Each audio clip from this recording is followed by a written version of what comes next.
आइए मैं आपको एक वाक़या सुनाता हूँ, ज़बरदस्त वाक़या। हज़रत अली रज़ी अल्लाह ताला अन्हु की ज़िरा खो जाती है। हज़रत अली रज़ी अल्लाह ताला अन्हु की ज़िरा, ज़िरा जानते हैं? नहीं जानते होंगे तो ऐसे बता दूं, लोहे की एक चादर नुमा कोई चीज़ होती थी जिसको गले में ऐसे डाल लिया जाता था और नीचे तक बनी होती थी, ताकि जंग में जब लड़ें और काफिरों के जब तीर आए तो मेरे जिस्म पर न लगे, उस लोहे की ज़िरा पर आए तो हमारे सीने में और हमारी पीठ पर न लगे बल्कि उस ज़िरा से टकरा जाए। तो उसको पहन लिया जाता था। हमारे यहाँ उसकी दूसरी शक्ल होती है क्या, ब्लड प्रूफ जैकेट। वो ज़िरा थी, हज़रत अली की वो ज़िरा खो गई। ढूंढते रहे, तलाश करते रहे, वो ज़िरा नहीं मिली। और 6 महीने के बाद वो ज़िरा एक यहूदी के पास देख ली हज़रत अली ने। हज़रत अली उसके पास गए और कहने लगे, यहूदी का क्या, ये ज़िरा किसकी है? यहूदी ने कहा ये तो मेरी है। हज़रत अली ने कहा तुम झूठ बोल रहे हो, ये ज़िरा मेरी है। उसने कहा देखो अमीरुल मोमिनीन, हज़रत अली अमीरुल मोमिनीन हैं, हज़रत अली खलीफा हैं। उसने क्या कहा, अमीरुल मोमिनीन आप गलत बोल रहे हैं। हज़रत अली ने कहा मैं गलत बोल रहा हूँ? कहाँ? इस अच्छी और खूबसूरत ज़िरा को देखकर आपकी नीयत खराब हो रही है। हज़रत अली ने कहा मेरी नीयत ख़राब नहीं हो रही, ये ज़िरा मेरी है। ये बताओ कि तुम मुझे ईमानदारी के साथ, इंसानियत के साथ ये ज़िरा दे रहे हो या नहीं दे रहे हो, या फिर मैं तुम्हारे खिलाफ मुकदमा दायर कर दूं? ये क्या हो रहा भाई?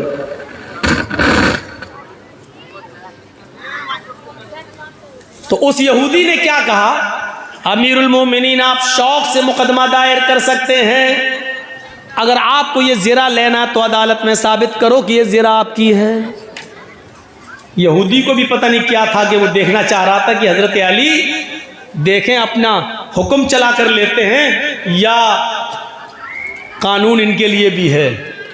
इनकी किताब कुरान कहती है तो क्या वो खुद उस पर अमल भी करते हैं या नहीं करते हैं। हज़रत अली ने मुकदमा दायर कर दिया कि मेरी ज़िरा खो गई है और वो ज़िरा मैंने एक यहूदी के पास 6 महीने के बाद देखी है, लिहाजा उस यहूदी से वो ज़िरा मुझे दिलवाई जाए। और ये फैक्ट है, ये हकीकत है कि वो ज़िरा अली की थी। अली कैसे झूठ बोलेंगे, उन्हीं की थी। ले ली, मुकदमा दायर हो गया। उस यहूदी के पास नोटिस पहुंच गया, उस यहूदी के पास नोटिस पहुंच गया, तुम्हें फला फला दिन कोर्ट में, अदालत में आना होगा। अदालत में लाया, यहूदी आया, हज़रत अली बाहर खड़े, यहूदी भी बाहर खड़ा है। थोड़ी देर में आवाज आती है, काजी शुरैह ने अपने जो दरवाजे पर लगाते हैं आवाज देने के लिए, हज़रत काजी शुरैह ने अपने आदमी से कहा इन दोनों को बुलाओ। दरवाजे पर जो आदमी खड़ा था, जो सिपाही खड़ा था, वो आवाज लगाता है, अमीरुल मोमिनीन अली अंदर आए।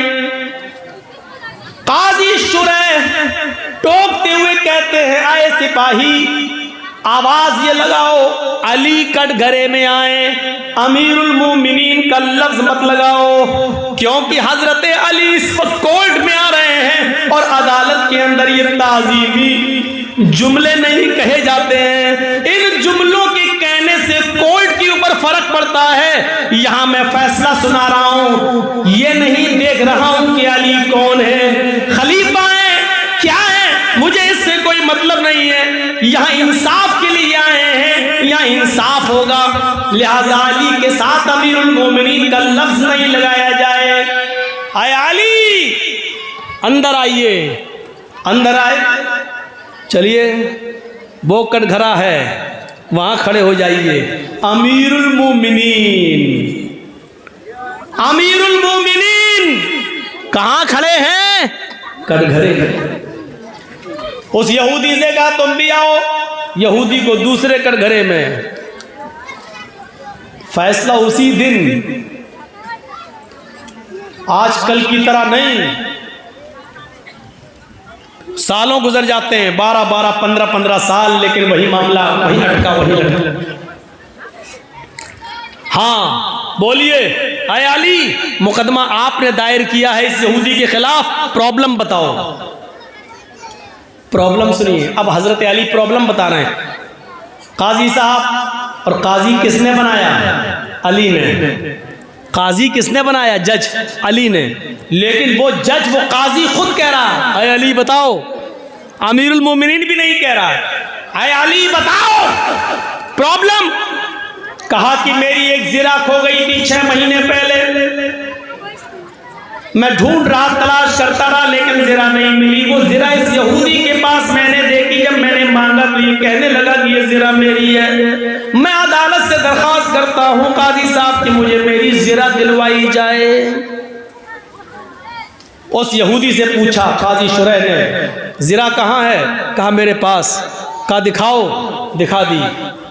कहा कि अली कहते हैं कि ये ज़िरा मेरी है, तुम क्या कहना चाहते हो? उसने उसी कटघरे में खड़े होकर हजरत अली को गुस्सा दिलाने की कोशिश की, और क्या कहा? काजी साहब, हजरत अली झूठ बोल रहे हैं, इतनी खूबसूरत और अच्छी ज़िरा पर इनकी नीयत खराब हो रही है। ये ज़िरा तो मेरी है, मैं इसको कई महीनों से अपने पास रखा हुआ हूँ। अली का दावा गलत है, ये ज़िरा तो मेरी है। अब मामला फंस गया। काजी क्या करे बेचारा, वो कह रहा मेरी है, हजरत अली कह रहे हैं मेरी है। तो अब कुरान और हदीस की रोशनी में फैसला देखिए कैसे होगा। बड़ा प्यारा फैसला।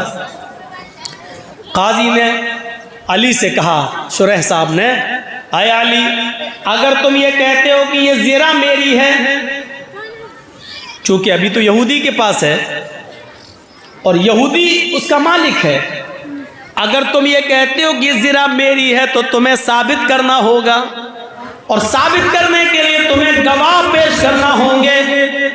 तुम कोई गवाह लेकर आओ जो ये कहे कि ये ज़िरा अली की है और उसकी ये पहचान है। हजरत अली ने कहा ठीक है। आपने आवाज दी, आए हसन, जो बाहर थे जल्दी आओ। हजरत हसन जो उनके बेटे थे अंदर आते हैं, कटघरे में खड़ा किया जाता है। काजी ने पूछा कि बताओ तुम क्या गवाही देना चाहते हो?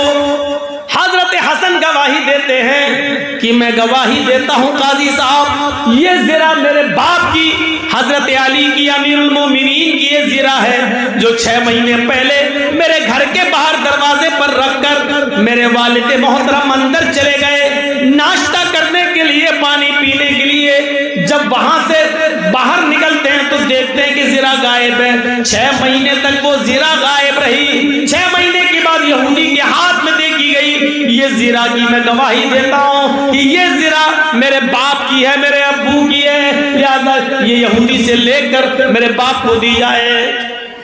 काजी साहब के पास वो गवाही जब आती है, काजी साहब ने उसकी गवाही के ऊपर कलम चला दिया और फरमाया, आए अली, मैं मजबूर हूँ, हमने मोहम्मद रसूलुल्लाह का फरमान पढ़ा है, अल्लाह के नबी सल्लल्लाहु अलैहि वसल्लम की हदीस ही है, हमें हदीस ये बतलाती है बाप के हक में अगर बेटा गवाही दे तो बेटे की गवाही नहीं मानी जाएगी, क्योंकि बेटा अपने बाप के फेवर में ही बोलता है, बेटा अपने बाप की हिमायत में ही बोलता है, बेटा कभी भी अपने बाप के खिलाफ नहीं बोल सकता है। इसलिए ये अदालत आपसे गुजारिश करती है आपके बेटे हसन की गवाही को रिजेक्ट करते हुए कि आपके बेटे हसन की गवाही नहीं मानी जाएगी, आप कोई दूसरा गवाह लेकर आइए, अगर है नहीं है तो ये ज़िरा यहूदी को मैं दे दूंगा, यहूदी इसका मालिक है, अगर आप कहते हैं ज़िरा मेरी है तो अपने बेटे के अलावा कोई दूसरा गवाह पेश कीजिए।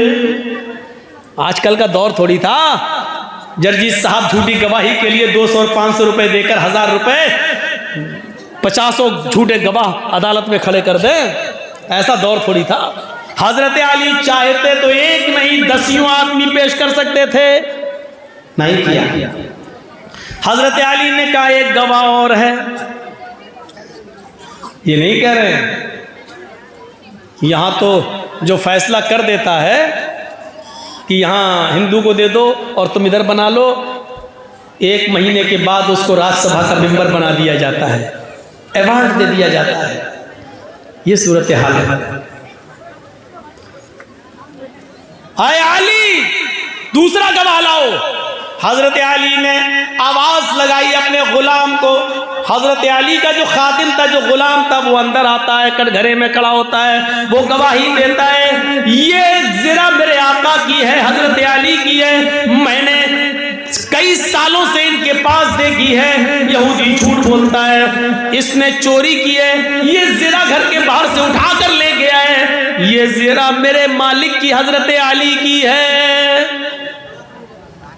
काजी साहब के पास जब वो गवाही आती है, काजी साहब ने कहा आए अली, इंतहाई अफसोस के साथ मुझे ये कहना पड़ रहा है, मालिक के हक में गुलाम की गवाही भी काबिल कबूल नहीं है। गुलाम चूंकि अपने मालिक के एहसान के नीचे दबा होता है, वो खरीद कर लाया जाता है, इसलिए अपने मालिक के खिलाफ नहीं बोलता।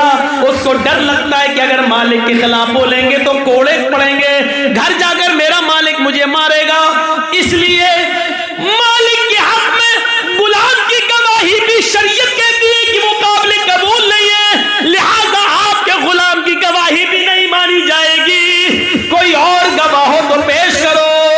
अमीरुल मोमिनीन चौथे खलीफा हैं, बर वक्त खलीफा मौजूद हैं, अदालत भरी पड़ी है यहूदियों से, ईसाइयों से और मुसलमानों से।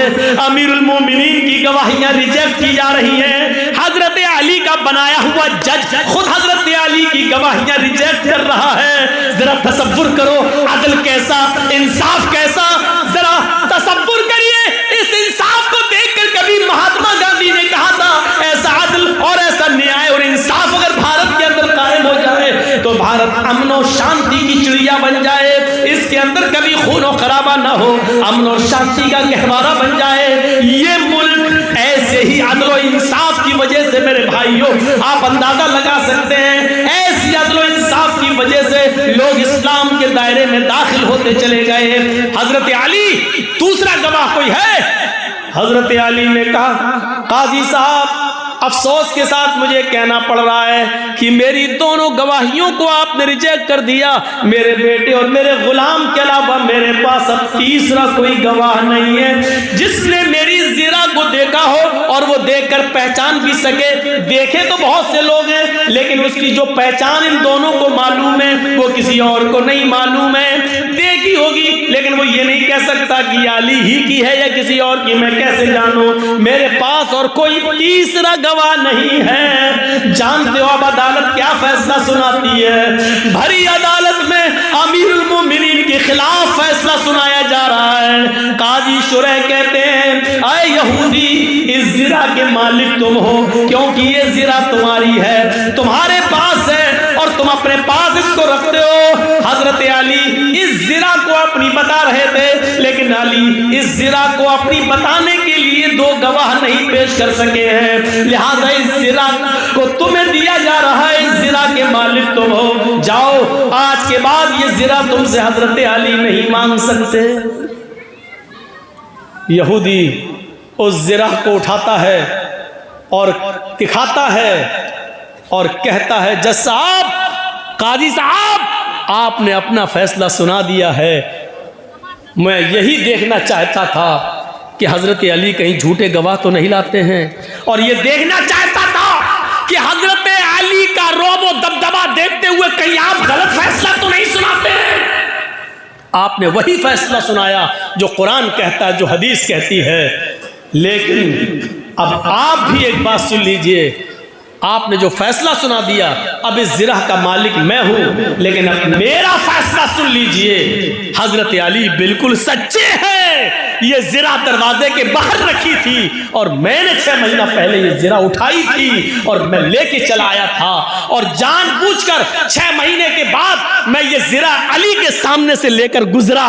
देखें अली पहचानते हैं या नहीं पहचानते, और पहचानते हैं तो जबरदस्ती तो नहीं छीनते, और मुकदमा दायर करते हैं तो देखता हूं फैसला क्या होता है। ये सब मैं आजमाने के लिए कर रहा था।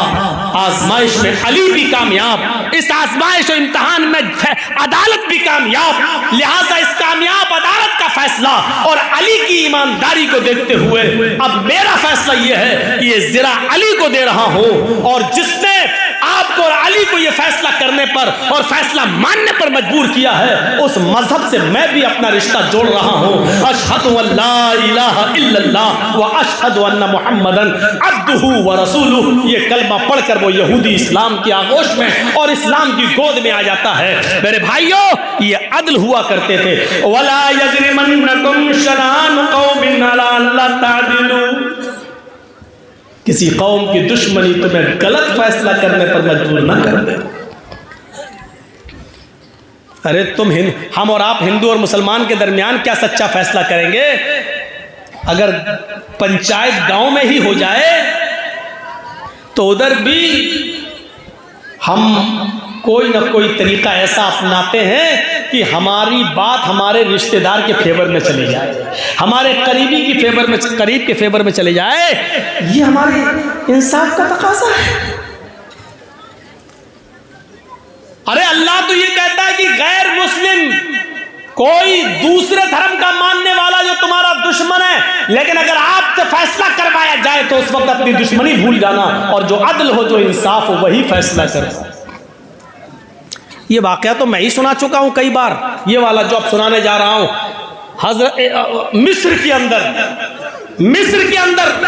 मिस्र के गवर्नर थे अमर इब्ने आस, और अमर इब्ने आस का बेटा घोड़े पर बैठा हुआ था और कहने लगा, है कोई जो घोड़ा मुझसे भी ज्यादा तेज रफ्तार चला सके, मुझसे अच्छा कोई घोड़ा दौड़ा सके? एक छोटा सा 12, 13, 14 साल का एक यहूदी का बच्चा उठता है और कहता है कि हाँ, आओ दौड़ लगाते हैं, देखते हैं कौन अच्छा घोड़ा दौड़ाता है, कौन आगे निकलता है। हजरत अमर इब्ने आस, जिनको गवर्नर बनाया था हजरत उमर फारूक ने, उनका बेटा कहता, आओ दौड़ लगा लो। दोनों ने घोड़े को दौड़ाया। अमर इब्ने आस का बेटा भी घोड़ा दौड़ाता है, अमर इब्ने आस का बेटा भी घोड़ा दौड़ाता है, वो यहूदी का 12, 13 साल का बच्चा भी घोड़ा दौड़ाता है। घोड़ा दौड़ाने में यहूदी का बच्चा माहिर निकलता है, एक्सपर्ट निकलता है, और वो किसी भी तरीके से अमर इब्ने आस के बच्चे को पछाड़ देता है और आगे निकल जाता है यहूदी का बच्चा, और आकर कहता है कि लो मैं जीत गया, मैंने अच्छा घोड़ा दौड़ाया। अमर इब्ने आस का बेटा आगे बढ़ता है और आगे बढ़ते ही उसके चेहरे पर एक थप्पड़ मार देता है। एक थप्पड़ किसको? यहूदी बच्चे को। कौन मारता है? गवर्नर का बेटा, अमर इब्ने आस का बेटा। ये छोटा बच्चा 12, 13 साल का कहता है, आपने मुझे नाहक मारा है, अगर आप मुझे बदला नहीं देंगे, इंतकाम नहीं देंगे, किसास नहीं देंगे, तो फिर मैं आपकी शिकायत गवर्नर की अदालत में करेंगे। अमर इब्ने आस के पास मैं इसकी शिकायत में तो आपकी शिकायत ले जाऊंगा। अमर इब्ने आस का बेटा मुस्कुराते हुए कहता है, जा चल, मेरा कोई कुछ नहीं कर सकता। बिल्कुल वही अंदाज लग रहा है ना जैसे लखीमपुर खीरी में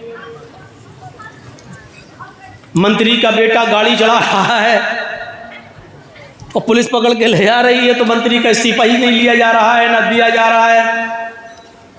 मंत्री के बेटे का कुछ हो ही नहीं सकता है भैया, बाप गिरहा राज्य मंत्री है। और देख लीजिए आजम खां 2 साल से जेल में पड़े हुए हैं। 8 किसानों की बॉडी पर गाड़ियां चलाने वाला 3 महीने में 4 महीने में जेल से बाहर निकल आता है। और ये सारे काम उस धर्म के लोग कर रहे हैं जो राम को सबसे ज्यादा मानते हैं और कहते हैं हम राम राज लाएंगे। जरा मुझे हिंदी में समझाओ कि यही राम राज था? अगर ये राम राज था तो अगर ऐसा अगर राम ने किया हो कि एक आदमी को 2 साल से सजा ना दो और 8-8 किसानों के हत्यारे को 4 महीने में बेल मिल जाए, तो ऐसे धर्म को अगर राम राज से जोड़ोगे और राम से जोड़ोगे तो कौन इस धर्म की तरफ आएगा? सब भागेंगे, दूर हो जाएंगे। मुसलमानों से भी तो बहुत से लोग दूर हो रहे हैं। हमारा मजहब सबसे अच्छा, मैंने मौजमपुर में भी सुनाया, मैंने मालदार पाड़ा में भी सुनाया। आज हमारी हालत ये, लोग हमसे दूर भाग रहे हैं, बिल्कुल उस तरह। कौन जिम्मेदार है? जैसे एक आदमी डॉक्टर के पास गया, कहता मेरे दाढ़ में दर्द होता है, देख लो। डॉक्टर ने कहा ला, अरे ये तो सड़ गया तुम्हारा दांत, अंदर से सड़ गया, इसको तो निकाला जाएगा।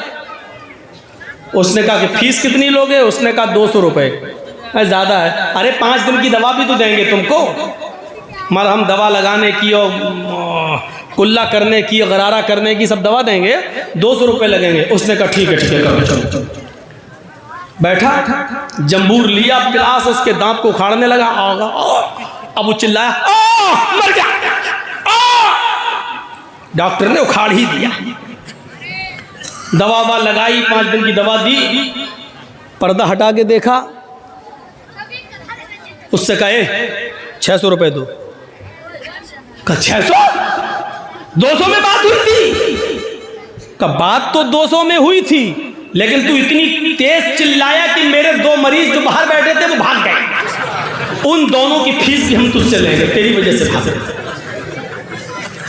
उन दोनों की फीस भी तू देगा। यही हाल आज हमारा है। हमें होना ऐसा चाहिए कि लोग हमें देखकर इस्लाम ले आए, लेकिन हम हैं ऐसे कि हमें देखकर जो थोड़ा बहुत आना भी चाहता वो भी भाग जाता है। ये मुसलमान है, उससे तो अच्छे हम ही हैं, ठीक है। तो जो भाग रहे हैं उनका गुनाह भी तुम्हारे सर पे लादा जाएगा, हमारे सर पे लादा जाएगा। ये कंडीशन है आज हमारी। अदल और इंसाफ नाम की कोई चीज अब अपनों में बाकी नहीं रही। एक लड़का एक लड़की दोनों मोबाइल पे लगे बातें कर रहे हैं, प्यार हुआ, लेके भाग गया लड़का। 8-10 दिन गायब रहा। लड़की का बाप रो रो क्या, पंचायत बैठी लड़की। अब लड़की का बाप चीख चीख के कह रहा मेरी लड़की कब का मुंह दिखाने के लायक नहीं रही। अब पंचायत वहां फैसला क्या करती है? अच्छा आ गया लड़का, हाँ क्यों लेके गया? चल अब इससे शादी कर। अब वो शादी करने के लिए तैयार नहीं, ना हम शादी नहीं करेंगे। तो शादी नहीं करेगा तो 5 लाख रुपया लड़के वाला लड़की के बाप को दे। क्या फैसला है गांव के सरदारों, सरपंचों, क्या फैसला है तुम्हारा? इस फैसले को तो अल्लाह देखते ही कह देगा जाओ इस सरदार को जन्नत में दाखिल कर।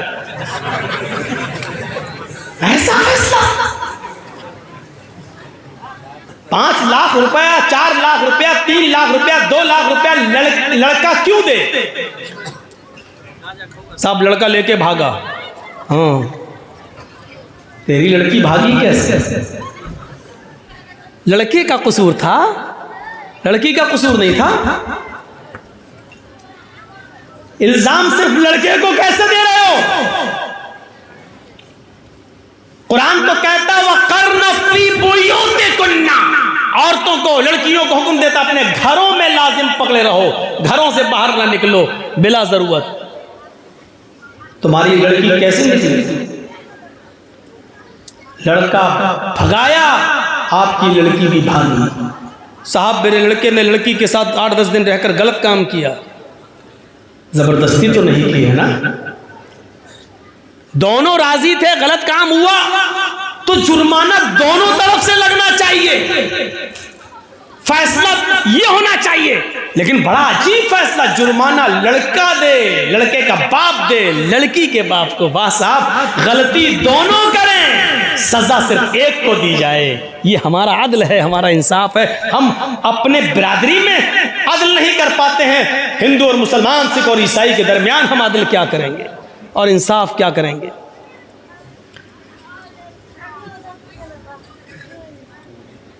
लौवन्ना फातिमा बिन्त मोहम्मद सरकत लक़तातु यदा। अदल तो यह है कि मेरी बेटी फातिमा ने भी अगर चोरी की होती तो मैं उसका भी हाथ काट डालता। अदल तो यह है। हमेशा लड़की की तरफ नजर। कुरान, और एक बात सुन लीजिए, बहुत आज खुल के कह दे रहा हूं, लड़का लड़की अगर दोनों कभी भी किसी समाज से भागे हैं, आजकल तो ये फैशन बन गया है, प्यार करना, ये करना, वो करना, अब इसको तो ज्यादा बोलना ही नहीं चाहिए, जितना बोलेंगे वो और उतना ही और आगे बढ़ रहा है, समझ में नहीं आ रहा क्या हो रहा है। तो लड़का लड़की, एक बात सुन लीजिएगा, बहुत जबरदस्त बात बताने जा रहा हूं। लड़का लड़की जब भी दोनों भागे हैं तो उसमें गलती, समाज में जब फैसला करने के लिए आप बैठो, पंचायत लेकर बैठो, तो उसमें गलती लड़की की मानी जाएगी, लड़के की ज्यादा नहीं। लड़के की मानी जाएगी लेकिन लड़के से ज्यादा लड़की की गलती मानी जाएगी, क्योंकि कुरान इस बात का फैसला कर रहा है। कुरान ने कहा है, कुरान ने अज़्ज़ानियतु वज़्ज़ानी फजलिदू कुल्ला वाहिदतिन मिनहुमा मियत जल्दा। कुरान ने जिना जैसी जुर्म के लिए पहले औरत का, लड़की का लफ्ज इस्तेमाल किया है, बाद में लड़के का। जिना करने वाली लड़की और जिना करने वाला लड़का, जिनाकार मर्द और जिनाकार औरत और जिनाकार मर्द। देखिए पहले औरत का नाम अज़्ज़ानियतु वज़्ज़ानी, ज़ानिया औरत और ज़ानी मर्द, ज़ानिया लड़की और ज़ानिया लड़का। फजलिदू कुल्ला वाहिदतिन मिनहुमा मियत जल्दा, सजा देना है तो दोनों को, इन दोनों में से हर एक को 200 कोड़े मारो उनकी बॉडी पर, उनके जिस्म पर। लड़का है तो उसके जिस्म से कुर्ता भी उतारा जाएगा, सिर्फ लुंगी पहनाई जाएगी, हाथ पीछे से बांध दिए जाएंगे। समाज के अंदर चौराहे पर लाकर खड़ा करके इस जिनाकार लड़के को सबकी आंखों के सामने 100 कोड़े लगाए जाएंगे, 100 कोड़े मारे जाएंगे।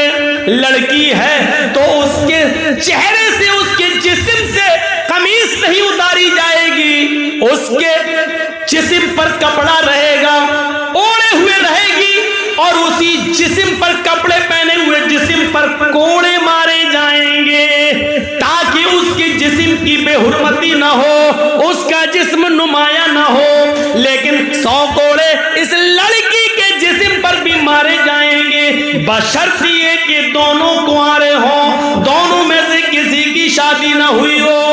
हाँ, अगर लड़का शादीशुदा है, लड़की कुंवारी, तो लड़की को 100 कोड़े मारे जाएंगे। लड़का कुंवारा शादीशुदा है तो उसको 100 कोड़े नहीं बल्कि दौड़ा दौड़ा कर मैदान में पत्थरों से हलाक कर दिया जाएगा, मार डाला जाएगा। उसकी उस वक्त तक पत्थर बरसाए जाएंगे जब तक कि उसकी रूह उसकी कब्ज़ से उनसुरी से परवाज नहीं कर जाती है। लड़का कुंवारा है, लड़की शादीशुदा है, तो लड़के को 100 कोड़े मारे जाएंगे और लड़की को दौड़ा दौड़ा कर नहीं, क्योंकि शादी उसको सीने के बराबर जमीन में गाड़ कर उसके ऊपर, उसके सर पे पत्थरों की बारिश की जाएगी और उस वक्त तक मारा जाएगा जब तक कि उसकी रूह न निकल जाए। ये मामूली जुर्म नहीं है। मोबाइलों पर बातें करना ये मामूली जुर्म नहीं है। लड़कों से घंटों घंटों लगे रहना, लड़कियों से लगे रहना ये मामूली जुर्म नहीं है जो जिना का दरवाजा खोलता है। इस जिना के दरवाजे के खुलने के बाद तसव्वुर करो कि इंसान किस गुनाह में पड़ जाता है, जिसकी सजा इतनी खतरनाक हो कि सुनते ही रूह कांप जाती है। आज के इस मौजूदा दौर में इस सजा को जो लोग रूढ़िवादी सजा कहते थे, लेकिन जब निर्भया का केस हुआ, जब बलात्कार के केस बढ़ते हैं, तो फिर राज ठाकुरे जैसा शिवसेना जो सबसे ज्यादा दुश्मनी में मुलव्वस थी मुसलमानों के, उसके महाना पुरुष को इस्लाम की सजा कायम करो, पत्थरों से मार मार कर लड़के और लड़की का मुंह काला, जो बलात्कारी उनको मारो।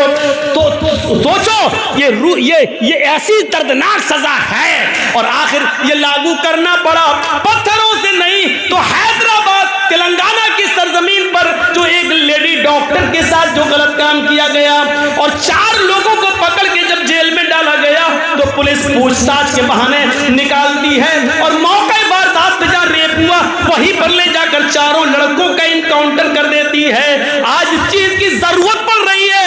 मेरे भाई हो, जरा तसव्वुर करो कि हम कहां हैं। बहुत आसान है, हमने एक दूसरे के हाथों में मोबाइल दे दिया। गलती लड़की की पहले मानी जाएगी, लड़के की नहीं, क्योंकि अल्लाह ताला ने लड़की का लफ्ज़, औरत का लफ्ज़ पहले इस्तेमाल किया है, क्योंकि जिना की इब्तिदा मर्द की बनिस्बत औरत की तरफ से, लड़के की बनिस्बत लड़की की तरफ से ज़्यादा होती है। अब क्यों होती है, रीज़न क्या है, वो इस मौके पर हम नहीं बता सकते हैं। तो मेरे प्यारे साथियों, हमें और आपको ये चीज़ लेना पड़ेगी। वला यजरिमन्नकुम शनानु कौमिन अला अल्ला तादिलू, अदल और इंसाफ की बात करो। अदल और इंसाफ हर वक्त होना चाहिए, सबके साथ होना चाहिए, अपनों के साथ भी हो, गैरों के साथ भी हो। इंसाफ का दामन कभी नहीं छूटना चाहिए। वला काजी ये मारा जो लड़की, इसने यहूदी बच्चे को जो मार दिया थप्पड़, तो उसने क्या कहा, यहाँ से बात मेरी कट गई थी, वो टेनी वेनी निकल गया, वो लखीमपुर खीरी का मामला मेरे जहन में आ गया। तो उस यहूदी बच्चे ने कहा कि मैं मुकदमा दायर करूंगा। तो इसने क्या कहा, हमारे इब्न आस के बेटे ने, जा कर दे, मेरा कोई कुछ नहीं कर सकता। लड़के ने कहा नहीं, इंसाफ होगा। कहा इंसाफ कौन करेगा, जिसके पास तू जा रहा है हमारे अपने पास, वो मेरे बाप हैं। लड़का चुप हो गया, तुम्हारे बाप हैं? उसने कोई शिकायत नहीं की, कुछ नहीं कहा। 1 महीना गुजर गया। इत्तेफाक देखिए, 1 महीने के बाद उस बस्ती का दौरा करते करते करते करते हजरत उमर मिस्र पहुंच गए। हजरत उमर फारूक दौरा करते थे, पूछते थे वहाँ के लोगों से कि हमने जिसको गवर्नर बनाया उससे कोई शिकायत तो नहीं, काम ठीक कर रहा है कि नहीं कर रहा है, काम अच्छा चल रहा है कि नहीं चल रहा। ये सब दौरा करते थे हजरत उमर फारूक। मिस्र का भी दौरा करते हुए आए और मिस्र में तमाम लोगों को बुलाया और अमर इब्न आस को अपने पास बिठाया और लोगों से पूछा कि बताओ अमर इब्न आस से कोई शिकायत तो नहीं। सब लोग बोले नहीं, कोई शिकायत नहीं, बहुत अच्छा काम, माशाल्लाह, ठीक ठीक, सब कुछ सही। लेकिन वहीं पर 12 साल का 13 साल का छोटा सा बच्चा जो बैठा था वो कहने लगा, अमीरुल मोमिनीन, मुझे एक शिकायत है। भरे मजमे में तुम ही उठे हो, 12-13 साल का बच्चा, हिम्मत, इधर आओ बेटा, इधर आओ, इधर आओ। उसको बुलाया, आया, क्या हुआ बेटा, बोलो। उसको अपने पास बिठाया ताकि उसके अंदर से डर नाम की कोई चीज बाकी न रहे। अपने पास बुलाने के बाद कहा, बोलो बेटे क्या बात है। कहा, अमीरुल मोमिनीन, अमर इब्न आस के बेटे ने मेरे साथ घोड़ा दौड़ाया कि कौन आगे निकलता है, चलो दौड़ते हैं। घोड़दौड़ में हम आगे निकल गए। इतनी सी बात इनके बेटे को बुरी लगी और उसने भरे मजमे में सबके सामने मेरे गाल पर एक थप्पड़ मार दिया। हजरत उमर फारूक खड़े हो गए, अमर इब्न आस की तरफ नजर डाली। अमर इब्न आस ने जवाब दिया, अमीरुल मोमिनीन, इसमें मेरा कोई कसूर नहीं है, आज तक मुझे ये इत्तला ही नहीं मिली। अच्छा, तो ये बताओ, यहूदी बच्चे, तुमने अमर इब्न आस से शिकायत क्यों नहीं की? उस बच्चे की ज़बान से जुमला निकला, अमीरुल मोमिनीन, मैं इनके पास आना चाह रहा था, इनका बेटा बोल दिया जा, मेरा कोई कुछ नहीं कर सकता, मैं अमर इब्न आस का बेटा हूँ, जिसके पास तू शिकायत लेके जा रहा है वो मेरा बाप है। अमर इब्न आस का मैं बेटा हूँ, इस शहर के गवर्नर का मैं बेटा हूँ। जब बेटा सुना तो फिर मैंने कुछ नहीं कहा, मैं खामोश हो गया। आज आपने भरोसा दिलाया तो मैं खड़ा हो गया और आपको कहने लग के आपको बोल दिया। अमर इब्न आस की तरफ देखा। अमर इब्न आस ने फौरन अपने बेटे को तलब कर लिया। बेटा आया, यहूदी बच्चे के सामने उसने सर झुकाया, पूछा क्या ये बच्चा सही कह रहा है? उस अमर इब्न आस के बेटे ने फौरन सर हिलाकर गवाही दी कि हाँ, मैंने इसको थप्पड़ मार दिया। जुर्म क्या था? कुछ नहीं, मुझे गुस्सा आया और मैंने मार दिया, क्योंकि मेरा इतना अच्छा घोड़ा होते हुए पीछे रह गया और इसका इतना बेकार घोड़ा होते हुए भी मुझसे आगे निकल गया। मेरी इंसल्ट मैंने महसूस की और मैंने इसको थप्पड़ मार दिया। कहा इधर आओ। अब ये मुकदमा मेरी अदालत में आ गया है, इसलिए आया अमर इब्न आस के बेटे, तुम यहां खड़े हो, अब तुम्हें थप्पड़ जल्लाद मारेगा।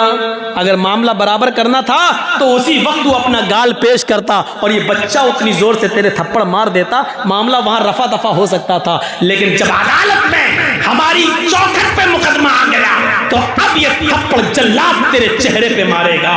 चल खड़ा हो। आए जल्लाद, थप्पड़ मारो इसके बेटे को सबके सामने। जल्लाद ने एक थप्पड़ उसके बेटे को बड़ी जोर से मारा। हजरत उमर फारूक ने कहा, आया अमर इब्न आस, आपके बेटे को थप्पड़ पड़ गया है, अब आप इधर आइए। ये इंसाफ कोई करेगा? इधर आओ। आए जल्लाद, जितनी जोर से थप्पड़ इस बेटे को मारा है वैसा एक जोरदार थप्पड़ इस बाप को लगाओ, अमर इब्न आस को लगाओ। जमीन कांप गई होगी, आसमान थर्रा गया होगा इस इंसाफ को देखकर। जल्लाद ने उमर का कहना मानते हुए एक जोरदार थप्पड़ अमर इब्न आस के भी गवर्नर को भी मारा, सबके सामने। अमर इब्न आस ने कहा, अमीरुल मोमिनीन, थप्पड़ सबके सामने पड़वाया गया, मुझे इसकी कोई दिक्कत नहीं है, लेकिन क्या मैं जान सकता हूं, क्या मैं पूछ सकता हूं कि मुझे किस जुर्म में मारा गया? जिसने यहूदी बच्चे को थप्पड़ मारा उसको थप्पड़ मार दिया गया, मामला तो बराबर हो गया। मुझे किस जुर्म में थप्पड़ मारा गया, क्या मैं जान सकता हूं? आपने कभी बेइंसाफी नहीं की है? क्या मुझे बतला सकते हैं कि मेरे साथ किस बुराई की वजह से ये इंसाफ किया जा रहा है? मैंने कौन सा गुनाह किया, मैंने कौन सी गलती की? जवाब सुनो। हजरत उमर ने कहा, तुम्हें इस जुर्म पे थप्पड़ मारा जा रहा है, तुम्हारी गलती यह है कि तुमने अपने बेटे की सही तरबियत नहीं की, तुमने अपने बेटे को सही तालीम नहीं दी। अगर सही तालीम दी होती तो तुम्हारा बेटा ये नहीं कहता, जा जा मेरा कोई कुछ नहीं कर सकता है, मैं अमर इब्न आस का बेटा हूं, मैं शहर के गवर्नर का बेटा हूं। तुमने ये नहीं कहा कि मैं भी अल्लाह का एक बंदा हूं। तुम्हारे बेटे को ये मालूम है कि तुम गवर्नर हो, जबकि ये खुशी की बात नहीं है। तुम एक जिम्मेदार इंसान हो, तुम्हें लोगों की खिदमत के लिए भेजा गया है। तुम्हें मालूम होना चाहिए कि गवर्नर ज्यादा जवाबदेह होता है, ज्यादा जवाबदेह होता है। लिहाजा ये थप्पड़ तुम्हें याद दिलाता रहेगा और आइंदा तुम अपने बेटे को अच्छी तरबियत दोगे, अच्छी तालीम दोगे। आइंदा तुम्हारा बेटा कभी अपने मुंह से जुमला नहीं निकालेगा कि मैं गवर्नर का बेटा। क्या हो रहा है? गवर्नर का, मंत्री का बेटा, फलना का बेटा, यही सब तो होता है। ये आदल था, ये इंसाफ था, और ऐसा इंसाफ इस जमीन की नजरों ने और आसमान की आंखों ने, इस जमीन की छाती ने और आसमान की आंखों ने एक मंजर और देखा कि उसी मुल्क के शाम के अंदर हजरत उमर फारूक का बेटा खजूर के सड़ जाने के बाद जो रस होता है उसमें नशा आ गया था, वो नबीज बन गई थी और उसने उठाया और पी लिया और उसमें नशा आ गया था। यह खबर जब वहां के गवर्नर को मिली तो उस गवर्नर ने हजरत उमर फारूक फारूक के बेटे को बुलाया और पूछा, क्या तुमने नबीज पी ली थी, नशा इस्तेमाल कर लिया था? उसने कहा हाँ, नबी रखी हुई थी खजूर का रस, वो सड़ चुका था, मुझे पता नहीं चल सका कि ये सड़ गया और इसमें नशा आ गया था। मैंने जब पी ली तो पीने के बाद मुझे नशा आ गया। हाँ, मैंने ये गलती की है, मैंने नशा कर लिया था। कहाँ खड़े हो जाओ। हजरत उमर फारूक के बेटे पर 40 कोड़े मार दिए गए, 40 कोड़े पड़ गए। लेकिन मदीने में जब हजरत उमर को पता चला कि मेरे बेटे को मुल्क शाम में शराब पीने के, नबीज पीने के, नशे वाली चीज इस्तेमाल करने की वजह से नशा आ गया था, पता चला कि वहां के गवर्नर ने उनको 40 कोड़े मार दिए। इसके बावजूद हजरत उमर फारूक ने घोड़ा भेजा, मदीने से घोड़ा भेजा, और घोड़ा भेजने के बाद वहां के अमीर को, वहां के खलीफा को, गवर्नर को लेटर लिखा कि मेरे बेटे को तुरंत इस घोड़े पर बैठाकर मदीने भेजा जाए। घोड़ा मुल्क शाम पहुंचता है, रुका मिलते ही अमर इब्ने आस ने उनके बेटे को उस घोड़े पर बिठाकर रवाना कर दिया। जैसे ही बेटा रवाना होता है और मदीने आता है, हजरत उमर फारूक अपने बेटे को घर में नहीं घुसने देते हैं। कहने बेटे पहले इधर आओ। कहाँ जा रहे हो? कहा अम्मी से मिल लूं, बहुत दिनों बाद आ रहा हूं, अम्मी से मुलाकात कर लूं, माँ से मिल लूं। जवाब दिया, बेटे अभी माँ से मत मिलो, अभी इधर आओ। सुना है कि तुमने मुल्क शाम के अंदर खजूर का सड़ा हुआ रस जो नशावर हो चुका था, तुमने पी लिया था और उसमें नशा आ गया था। अरे शराब पीने वालों, स्मोक पीने वालों, गांजा इस्तेमाल करने वालों, हीरोइन इस्तेमाल करने वालों, स्मोक इस्तेमाल करने वालों, ये चीजें तो शराब से बहुत बड़ी हैं। शराब जैसी चीज और 40 कोड़े खाने के बावजूद हजरत उमर फारूक ने अपने बेटे को मदीने बुलाया, और जब ये पूछा तो बेटे ने कहा, अरे अब्बू ये सब चीजें अनजाने में हो गई, धोखे में हो गई, मुझे पता नहीं चल सका, लेकिन मुझे 40 कोड़े मार दिए गए हैं, मैंने सजा भुगत ली है। हजरत उमर ने कहा नहीं मेरे बेटे, सजा तुम्हें आज मिलेगी। मैंने 4 जल्लादों को खड़ा किया है, एक जल्लाद 10 कोड़े मारेगा, उसके बाद हट जाएगा, क्योंकि अब उसके हाथ में मारने की ताकत कुछ कम हो जाएगी। दूसरा जल्लाद 10 कोड़े मारेगा, तीसरा मारेगा, चौथा फिर 10 कोड़े मारेगा। आज तुम्हें 40 कोड़े लगाए जाएंगे। बेटे ने कहा, अब्बू जान ये तो जुल्म है। कहा नहीं मेरे बेटे, यही इंसाफ है, यही अदल है। खड़ा कर दिया गया और उस बेटे के जिस्म पर बाप ने, हजरत उमर ने अपनी आंखों के सामने कोड़े पड़वाए, अपनी आंखों के सामने उस बच्चे पर कोड़े पड़ रहे हैं। बाप के आंखों में आंसू है लेकिन जमीन पर नहीं गिरने देता है। अदल का तकाजा यही है। जब 40 कोड़े बेटे को मिल गए, बेटे ने खा लिए, माँ ये सदमा बर्दाश्त नहीं कर पा रही है। कोई भी हो, लगते जिगर होता है, बेटा बेटा होता है, लेकिन उसने तुतलाते हुए जबान में पूछ ही लिया, अमीरुल मोमिनीन मेरे बेटे को ये बात में 40 कोड़े किस हैसियत से मारे गए हैं? अरे मेरे शौहर, जब 40 कोड़े मुल्क शाम में पड़ चुके थे तो यहाँ किस जुर्म में उसको कोड़े लगाए जा रहे हैं? हजरत उमर ने जवाब दिया, आए मेरी बीवी और आए समाज के लोगों, मैंने ये कोड़े इसलिए यहाँ लगाए क्योंकि मुझे यकीन नहीं है हजरत अमर इब्ने आस ने मेरे बेटे पर जो कोड़े मारे हैं वो जोर से कोड़े मारे गए होंगे, वो पूरी ताकत से कोड़े बरसाए गए होंगे। मुझे उम्मीद नहीं है, क्योंकि जब मेरे बेटे को कोड़े मारे जा रहे होंगे तो अमर इब्ने आस के सामने ये बात रही होगी कि ये उमर फारूक का बेटा है, और जिस जल्लाद ने कोड़े मारे होंगे वो भी मालूम होगा कि उमर का बेटा है। तो जितनी जोर से कोड़ा मारना चाहिए उतनी जोर से मेरे बेटे को कोड़ा नहीं मारा गया होगा, इसलिए कि ये उमर का बेटा है, इसके साथ रियायत की गई होगी। मेरी बीवी और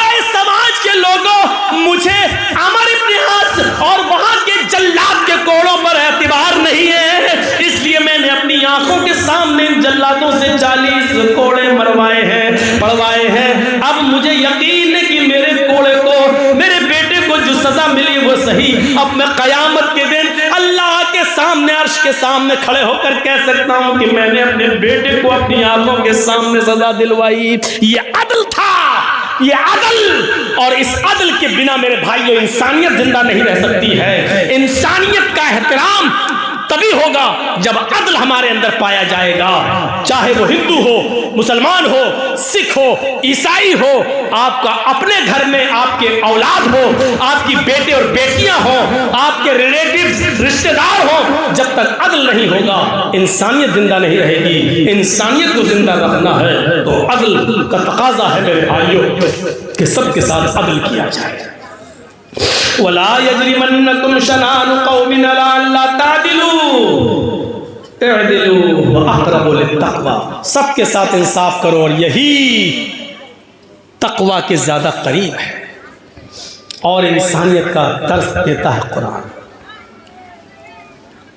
गैर मुस्लिमों के पंडितों को, सिखों के गुरुओं को, ईसाइयों के पादरियों को, यहूदियों के राहिबों को, जैन धर्म के मुनियों को आप गाली नहीं दे सकते। किसी भी दूसरे मजहब के बुजुर्गों को आप गाली नहीं दे सकते हैं। वला तसुब्बुल्लज़ीना यदऊना मिन दूनिल्लाह, अल्लाह को छोड़कर जो दूसरों की इबादत करते हैं, दूसरों की पूजा करते हैं, तुम उनको गाली मत दो। कुरान कह रहा है वला तसुब्बुल्लज़ीना यदऊना मिन दूनिल्लाह, अल्लाह के अलावा जो दूसरे माबूदों की, दूसरे खुदाओं की पूजा करते हैं, इबादत करते हैं, तुम उनको गाली मत दो। फयसुब्बुल्लाह अदवन बिगैरि इल्म, ऐसा न हो कि तुम उनके बुजुर्गों को, उनके महान पुरुषों को तुम गाली दो तो जवाब में वो तुम्हारे अल्लाह को, तुम्हारे रब को गाली दे बगैर इल्म के। ये लीजिए, जवाब में कहीं ऐसा ना हो कि वो तुम्हारे रब को गाली दे। ऐसा होता है ना, ऐसा होता है। ये क्या था? इन 5, 6, 20, 25, 50 लड़कों ने घेर कर एक लड़की से कहा, क्या कहा? जय श्री राम, जय श्री राम। इसने जवाब में कहा अल्लाहु अकबर, अल्लाहु अकबर। ये क्या था? ये क्या था? हम किसी गैर मुस्लिम से कहें तेरे भगवान की ऐसी की तैसी, तो वो क्या कहेगा? कठमुल्ला, तेरे अल्लाह की ऐसी की तैसी। हुआ क्या? नहीं हुआ। ये बिल्कुल वही अपने रब को गाली देना। अल्लाह के रसूल ने कहा कि तुम लोग अपनी माँ को गाली मत दो।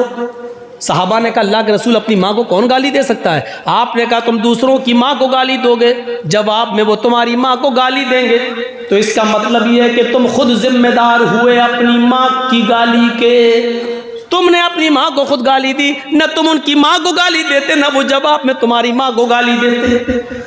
तुम दूसरों के खुदाओं को बुरा कहोगे तो वो तुम्हारे असली रब को बुरा कहेंगे। तुम उनके झूठे माबूदों को गाली दोगे तो वो तुम्हारे सच्चे माबूद को गाली देंगे। कुरान ने कितनी बड़ी अच्छी और हिकमत भरी बात कही है, वला तसुब्बुल्लज़ीना यदऊना मिन दूनिल्लाह फयसुब्बुल्लाह अदवन बिगैरि इल्म। तुम दूसरों के माबूदों को गाली मत दो, दूसरों के बुजुर्गों को गाली मत दो।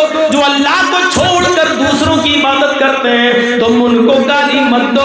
ऐसा न हो कि वो तुम्हारे अल्लाह को दुश्मनी में गाली देने लगे और इल्म न हो, यानी जिहालत की वजह से गाली देने लगे। तारीख में बताती है मेरे प्यारे साथियों, कभी अल्लाह के रसूल ने और सहाबा ने कभी दूसरों के बुजुर्गों को गाली नहीं दी, न बुरा भला कहा है। सिर्फ इतना कहा है लोगों, इन तमाम माबूदा ने बातिला से बचकर एक अल्लाह की इबादत करने वाले बन जाओ। न कभी हमारे नबी ने, न हमारे रसूल ने, न हमारे सहाबा ने कभी किसी की दूसरे की मजहबी इबादतों पर कब्जे किए हैं, कभी नहीं। आपको मालूम होगा और ये आपने सुना भी होगा, जब हजरत उमर यरूशलेम की बैतुल मक़दिस की तरफ जा रहे हैं, बैतुल मुक़द्दस की तरफ जा रहे हैं, जीत गए हैं, बैतुल मुक़द्दस आज़ाद खो गया है, अब वहां जा रहे हैं नमाज, 2 रकात नमाज पढ़ाने के लिए रास्ते में यरूशलेम पड़ता है, सहाबा आपके साथ है। यरूशलेम पहुंचते ही अजान की आवाज आने लगती है, अल्लाहु अकबर अल्लाहु अकबर। पता चलता है कि इस पूरे इलाके में कोई मस्जिद नहीं है, कोई मस्जिद नहीं है। सहाबा किराम ने सोचा चलिए अजान का वक्त है, नमाज का टाइम हो गया है। इसी सरजमीन पर यही बियाबान जंगल में एक जगह अपने अपने कपड़े बिछा लेते हैं, चादरें बिछा लेते हैं और इसी जगह पर हम नमाज पढ़ लेते हैं। जैसे वो लोग वुजू बनाने के लिए तैयार होते हैं, क्या देखते हैं कि बस्ती से कुछ ईसाई आ रहे हैं। आते ही कहने लगे अमीरुल मोमिनीन कौन है? जवाब दिया हजरत उमर ने, जी बोलिए, मैं ही उमर हूँ और लोगों का खातिम मैं ही हूँ। फरमाया आप लोग यहाँ नमाज पढ़ रहे हैं कि जी नमाज का वक्त हो गया, हम नमाज पढ़ना चाहते हैं। उन ईसाइयों ने कहा आप इस खुले मैदान में यहाँ नमाज क्यों पढ़ेंगे? ये हमारा गिरजा मौजूद है, ये हमारा गिरजा मौजूद है, आप हमारे गिरजा में आ जाइए और नमाज पढ़ लीजिए। मैंने सुना है कोई मूर्ति होती है तो आपके गिरजा में नमाज नहीं होगी। हजरत उमर ने कहा ये सही है। फरमाया हमारे गिरजा में ईसा मसीह की मूर्ति है, लेकिन हमने उसको उठा दिया है, हमने उसको अलग कर दिया है। आप नमाज पढ़ के चले जाएंगे तब हम लगा लेंगे। अमीरुल मोमिनीन आप गुजर रहे हैं, हमने ईसा मसीह की का स्टैच्यू, उनका मुजस्समा मैंने हटाकर अलग कर दिया है और मैंने पूरे गिरजा को धुल दिया है, पानी मार दिया है, ताकि आपको ये न लगे कि यहाँ गैर मुस्लिमों की पूजा हम लोग पूजा किए हैं, ईसा मसीह के सामने झुके हैं तो ये मंदिर या गिरजा नापाक है। हमने उसको धुल दिया है। हजरत उमर ने कहा फिर हमें उसमें नमाज पढ़ने में कोई हर्ज नहीं। खाने काबा में भी तो 360 बुत रखे हुए थे, हम तो उसमें भी नमाजें पढ़ा करते थे। हमें तो अल्लाह की इबादत करना है। अगर तुमने ईसा मसीह का स्टैच्यू हटा दिया है और गिरजा को धो दिया है तो हमें उसमें नमाज पढ़ने में कोई एतराज, कोई ऑब्जेक्शन नहीं है। लोगो चलो हम इनके गिरजा में नमाज पढ़ लेते हैं। चादरें बिछ गई, चटाइयां बिछ गई, वुजू बना के सारे सहाबा गिरजा में घुस गए। आगे हजरत उमर फारूक गए, इकामत कही जाने लगी, अल्लाहु अकबर अल्लाहु अकबर अशहदु अल्ला इलाहा इल्लल्लाह, इकामत कही जाने लगी। हजरत उमर फारूक इकामत होने के फौरन बाद अभी अल्लाहु अकबर कहकर नमाज नहीं पढ़ाते हैं, शुरू नहीं करते हैं। अचानक वो अपना मुसल्ला, अपनी जाय नमाज उठा लेते हैं। लोगों से कहते हैं कि तुम भी अपनी अपनी चटाइयाँ उठा लो, हम इस गिरजा में नमाज नहीं पढ़ेंगे। बाहर निकल गए और फिर उसी मैदान में चटाइयाँ बिछाई, उसी मैदान में चादरें बिछाई और उसी मैदान में हजरत उमर ने नमाज पढ़ाई। जब नमाज खत्म हो गई तो वो ईसाइयों का पादरी रोते हुए आया, अमीरुल मोमिनीन क्या हो गया है? हमने तो आपको इजाजत दे दी थी, क्या हमारा गिरजा इतना बेकार है जो आपकी नमाज के लायक नहीं है? क्या यही भाईचारा है? क्या यही एक दूसरे में भाईचारा कायम करना चाहा आपने? अमीरुल मोमिनीन अगर आज आप हमारे गिरजा में नमाज पढ़ लेते तो हमें बड़ी खुशी होती। हजरत उमर ने उस ईसाई के, उस पादरी के आंखों के आंसुओं को पोंछा, उसको अपने सीने से लगाया और कहा नहीं, मैंने किसी दुश्मनी में नमाज नहीं पढ़ी। ये मत सोचना कि मैंने किसी दुश्मनी की वजह से नमाज पढ़ी या मजहबी अदावत की वजह से नमाज नहीं पढ़ी। ये मत सोचना, आए मेरे ईसाई भाई, मैं तो उसमें नमाज पढ़ाने के लिए चला ही गया था, अल्लाहु अकबर कहकर नियत बांधने ही वाला था, लेकिन मेरे जहन में ये ख्याल आ गया, आए उमर, आज अगर तूने इस गिरजा में नमाज पढ़ ली, आज अगर तूने इस गिरजा में नमाज अदा कर ली तो ऐसा ना हो 100 साल 200 साल 400 साल 500 साल के बाद आने वाली नस्ल ये तसव्वुर न करने लगे कि ये पहले मस्जिद थी, इसमें उमर ने नमाज पढ़ी थी, उमर के साथियों ने नमाज पढ़ी थी। कहीं बाद में आने वाली नस्ल इस गिरजा को मस्जिद समझकर कहीं गिरजा को तोड़ न दे, कहीं गिरजा को गिरा न दे, कहीं तुम्हारे गिरजा को तोड़कर उसको मस्जिद न बना ले। इस डर से मैं निकल गया ताकि किसी को ये एहसास न हो कि इसमें नमाज पढ़ी गई।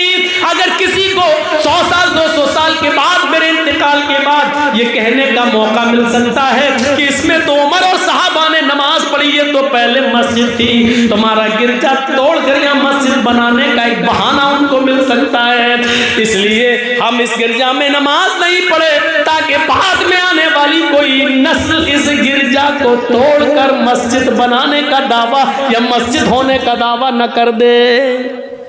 इस तरह से दूसरों की इबादत गाहों की हिफाजत होती थी मेरे भाइयों। आज तसव्वुर किया जा सकता है? आज तसव्वुर नहीं किया जा सकता है। आज तो जिसकी लाठी उसी की भैंस, अदल और इंसाफ नाम की सारी चीजें उड़ चुकी हैं, इसलिए इंसानियत भी उड़ चुकी है। आज देख लो मेरे भाइयों, कल तक एक मुसलमान दाढ़ी वाला स्कूटर चलाता था तो उसका दोस्त उसके पीछे शंकर भगवान की मूर्ति लेकर या गणेश की मूर्ति लेकर बैठ जाता था कि मुझे मेरे घर तक छोड़ दो, और वो मुसलमान दाढ़ी वाला स्कूटर चलाते हुए, मोटरसाइकिल चलाते हुए उसको उसके घर तक छोड़ देता था कि चलो, हमें तुम्हारी आस्था से क्या मतलब, शंकर की मूर्ति हो या गणेश की, हम तुम तो भाई भाई हैं, हमारा और आपका खून तो एक ही है, आप भी आदम की औलाद, मैं भी आदम की औलाद। लेकिन मेरे भाइयों, यहाँ तो तसव्वुर ही दूसरा है। यहाँ तो हालात ऐसे हैं कि कम कपड़े पहनोगी, जिस्म से कपड़े जितने तुम्हारे उतरेंगे उतना बड़ा तुम्हें अवार्ड दिया जाएगा, जैसे कंगना रनावत को दिया गया है। ये अफसोस है, ये हमारे इस देश की सबसे बुरी परंपरा है कि जिसके जिस्म पर कपड़े जितने कम हो, जो जितनी ज्यादा नंगी हो, आज उसको पद्मश्री अवार्ड से नवाजा जाता है। और जो बेटी अपने जिस्म पर जितना ज्यादा कपड़ा और हिजाब के साथ जाए, आज उसके जिस्म से हिजाब नोचने की कोशिश की जाती है, उसको नंगा करने की कोशिश की जाती है। जिस मुल्क के अंदर बेटियों के साथ ये सलूक किया जाए, जिस मुल्क के अंदर बच्चियों के साथ ये सलूक किया जाए, उस मुल्क के अंदर भाईचारा कैसे कायम करोगे? उस मुल्क के अंदर हिंदू और मुसलमान दोनों को एक करने की कैसे कोशिश करोगे? जो खाइयां इस सरकार ने और गवर्नमेंट ने पैदा कर दी है, मेरे भाइयों, बाद में आने वाली नस्लें भी इसको भर नहीं पाएंगी। जो नफरतें और जो कतूरतें और जो दुश्मनियां मेरे भाइयों इस सरकार ने एक दूसरे के दिलों में भरने की कोशिश की है, दोनों तरफ से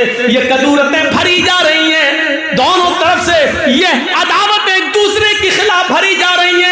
एक हिंदू कर रहा है तो दूसरी तरफ से मुसलमान की सदाएं लगाई जा रही है। कोई ये बताने के लिए तैयार नहीं है ये देश हिंदू और मुसलमान दोनों का है, ये मुल्क हिंदू और मुसलमान दोनों का है, इसको सबने आजाद कराया है। ये मुल्क सिर्फ हिंदुओं से नहीं चल सकता है, ये मुल्क सिर्फ मुसलमानों से नहीं चल सकता है। ये मुल्क तभी चलेगा जब कांटा राम को चुभे और उसका दर्द रहीम के दिल में हो, और जब रहीम की बेटी मरे तो उसका दर्द और उसकी तकलीफ राम को हो। जब तक ये एहसास हमारे अंदर पैदा नहीं होगा, ये मुल्क मेरे भाइयों तरक्की की राह पर गामजन नहीं हो सकता है, तरक्की की राह पर नहीं चल सकता है। जरूरत है उसी राम के दर्द को रहीम समझे और रहीम की तकलीफ को राम समझे।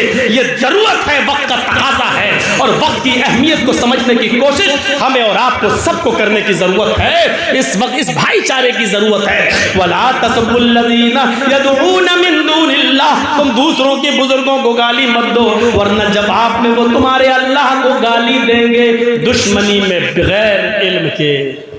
अब देख रहे हो कैसे एक मुसलमान से कहा जा रहा है, वीडियो देखिए आप, देखने की हिम्मत नहीं होती है, जमीन पर थूका जा रहा है, उससे कहा जा रहा चाट बोल अल्लाह को मां की गाली। तसव्वुर करो क्या है ये, अल्लाह के लिए मां का लफ्ज इस्तेमाल, मां की गाली, बहन बेटी की गाली, और उस दाढ़ी वाले की दाढ़ी पकड़कर नोचते हुए कहा कबूल जय श्री राम। ये कौन सा? ये तो हमारे मजहब के अंदर भी नहीं है। ला इकराहा फिद्दीन, दीन में जबरदस्ती नहीं है ही नहीं। अगर जबरदस्ती किसी की कंपट्टी पर बंदूक रखकर अगर आपने किसी को मुसलमान किया तो उसका इस्लाम माना ही नहीं जाएगा, उसकी नमाज मानी नहीं जाएगी, उसका रोजा माना ही नहीं जाएगा। कोई चीज नहीं है ये। हमें समझने की जरूरत है हम दूसरों के बुजुर्गों को क्यों बुरा मानते हैं। हदीसें पढ़िए। अल्लाह के नबी तो फरमाते इरहमू मन फिल अर्ज़ यरहमुकुम मन फिस समा। तुम जमीन वालों पर रहम करो, ये नहीं कहा जा रहा है मुसलमानों पर रहम करो, आए मुसलमानों आपस में एक दूसरे पर रहम करो, ये नहीं कहा जा रहा है। क्या कहा जा रहा है? इरहमू मन फिल अर्ज़, मुसलमानों तुम जमीन वालों पर रहम करो। जमीन में जो भी हो, हिंदू मुसलमान सिख ईसाई जानवर चरिंद परिंद सब, तुम जमीन वालों पर रहम करो। यरहमुकुम मन फिस समा, आसमानों वाला तुम्हारे ऊपर रहम करेगा।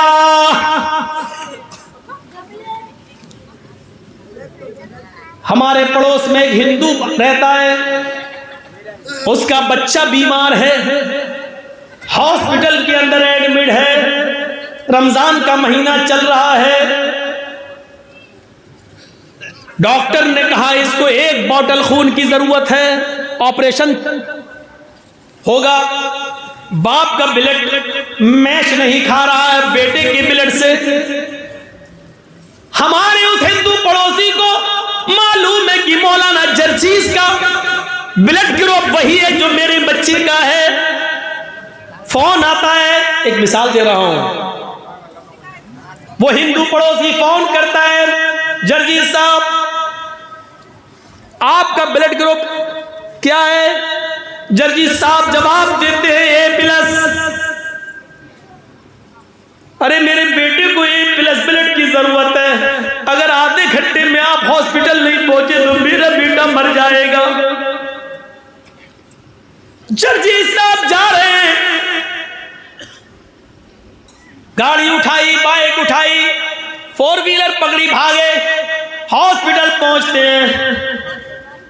डॉक्टर ने ब्लड का नमूना लिया, A+ पाया गया है, पॉजिटिव पाया जा रहा है। हाँ ठीक है, लेट जाओ। जर्जीस साहब लेट गए, लेकिन मसला मालूम है कि रोजे की हालत में 1 ब्लड बॉटल ब्लड नहीं लिया जा सकता। खून की जांच, मलेरिया या बुखार टेस्ट करने के लिए 2 ml 3 ml 5 ml ब्लड निकाला जा सकता है रोजे की हालत में, उससे रोजा नहीं टूटेगा। लेकिन 1 बॉटल ब्लड रोजे की हालत में देना जायज नहीं है। इधर उस हिंदू बच्चे की जिंदगी बचाना भी जरूरी है। शरीयत ये कहती है, यहां हमारा मजहब ये कहता है, जर्जीस साहब उस हिंदू बच्चे की जान बचा लो, यही इंसानियत है। इसके लिए अगर तुम्हें रमजान के महीने का फर्ज रोजा तोड़ना पड़ रहा है तो तोड़ दो, रोजा खत्म कर दो। ये रोजा बाद में भी पूरा किया जा सकता है, लेकिन अगर वो हिंदू बच्चा मर गया तो फिर दोबारा जिंदा नहीं किया जा सकता है। ये इंसानियत हमें इस्लाम ने सिखलाई है कि हमें उस हिंदू बच्चे के लिए, उसकी जान बचाने के लिए अपना रोजा तोड़ना पड़ेगा। लेकिन 1 बॉटल ब्लड देकर अगर हमारी जिंदगी खतरे में नहीं है तो हम उसको 1 बॉटल खून देंगे और उसकी जिंदगी को बचाना हमारे लिए फर्ज हो जाएगा, जरूरी हो जाएगा। जो मजहब गैर मुस्लिमों के बच्चों की जान बचाने के लिए ब्लड देने को जायज ही नहीं बल्कि जरूरी करार दे रहा हो और उसके लिए अपनी महज मखसूस इबादत रोजा तक तोड़ने का हुक्म दे रहा हो, उस मजहब की इंसानियत का मुकाबला दुनिया का कोई मजहब नहीं कर सकता है। इस इस्लाम की इंसानियत का तकाजा और उसके फजीलत को दूसरे मजहब के अंदर अशरे अशीर उसका 10वां हिस्सा भी, उसका 1/10 भी नहीं दिखाई देगा, 10वां हिस्सा भी नजर नहीं आएगा। दुनिया के सारे मजहब इससे खाली है, जरा तसव्वुर करो। लेकिन इस मुल्क के अंदर हालत यह है कि अगर गोरखपुर के हॉस्पिटल में ऑक्सीजन की कमी हो जाए, सरकार की बदनामी हो रही है और डॉक्टर कफील जैसा आदमी अगर अपने घर से ऑक्सीजन लाकर बच्चों को ऑक्सीजन देने का काम करता है तो देशद्रोही का मुकदमा उस पर लग जाता है, उस पर देश के साथ गद्दारी करने का इल्जाम लगाकर उसको जेल की सलाखों में डाल दिया जाता है। और जो हुक्मरां बने बैठे हैं, जिनकी जिम्मेदारी है बच्चों को ऑक्सीजन पहुंचाने की, वो नहीं पहुंचा पा रहे हैं और बच्चे शमशानों में मिलने हैं और गंगा की में नहाते हुए उनकी लाशें दिखाई देती हैं। मेरे भाइयों, ये देश के फेवर में, और जो अपने घरों से ऑक्सीजन लेकर आए और बच्चों को चढ़ाए, ये देशद्रोही है। जरा तसव्वुर करो, यहाँ इंसानियत मर चुकी है। अब कहाँ इंसानियत को हम तलाश करने के लिए जाएंगे, कहाँ ढूंढेंगे?